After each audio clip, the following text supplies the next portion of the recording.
सोबिया के साथ हदीद और बुशरा को देखूंगी, मेरा दिमाग घूम जाएगा। आप मुझसे शिकायत मत कीजिएगा बाद में। देखो इशरत, इस वक्त हमें सिर्फ अपने बेटे की खुशी देखना है। वो जिस अजियत और क्राइसिस से गुजरा है, शायद वो उन लोगों को नाखुश करके अपनी खुशियां दिखला के ये जितलाना चाह रहा है कि ना तो सोबिया की बेवफाई का कोई फर्क पड़ा है और ना उसे हदीद जैसे गिरे हुए दोस्त के धोखे की कोई परवाह है। ये सब कुछ उसे रिश्तेदार और जानने वाले बता देंगे।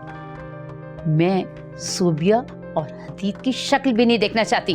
तो ठीक है, फिर तुम अपने बेटे अहमद से खुद बात करके उसको मना करने की कोशिश करना। और इशरत, एक बात याद रखना, मेरे बेटे की खुशियां तुम्हारी नफरत और गुस्से की भेंट नहीं चढ़नी चाहिए, समझी तुम?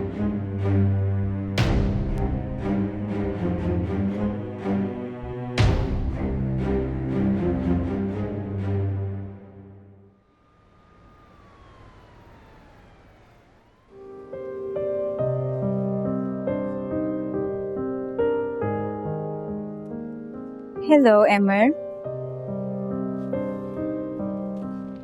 अब आप मुझे बताएंगे इतनी इमरजेंसी में मुझे क्यों बुलाया? तुम्हारी याद आ रही थी मुझे। तुम्हारी आंखें तुम्हारे जुमले का साथ नहीं दे रही, इसलिए अब प्लीज असल वजह भी बता दें। पहले ये बताओ कि मेरी आंखें क्या कह रही? तुम्हारी आंखों में मुझे किसी की मोहब्बत रोती हुई दिखाई दे रही है। बड़ा फिलोसॉफिकल जुमला बोला है। वैसे मैं तुम्हें करेक्ट करना चाहूंगा, मेरी आंखों में तुम्हें रोती हुई मोहब्बत नहीं बल्कि नफरत की चिंगारी नजर आनी चाहिए। नहीं अमर, शायद इस मोहब्बत की ताकत ही इतनी है कि तुम्हारी शदीद नफरत से भी वो मोहब्बत छलक ही जाती है। मुझे लग रहा है तुम जेलस हो रही हो।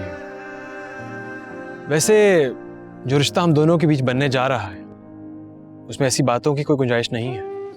अब देखो, जब तुम उदास होती हो तो मैं तुम्हारी उदासी में हदीद को नहीं ढूंढता।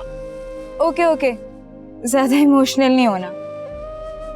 मैं जानती हूँ कि हमारी शादी की वजह बहुत अनोखी है जो किसी के जहन में भी नहीं आ सकती।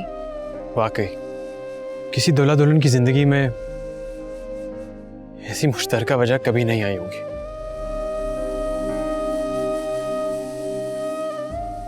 खैर,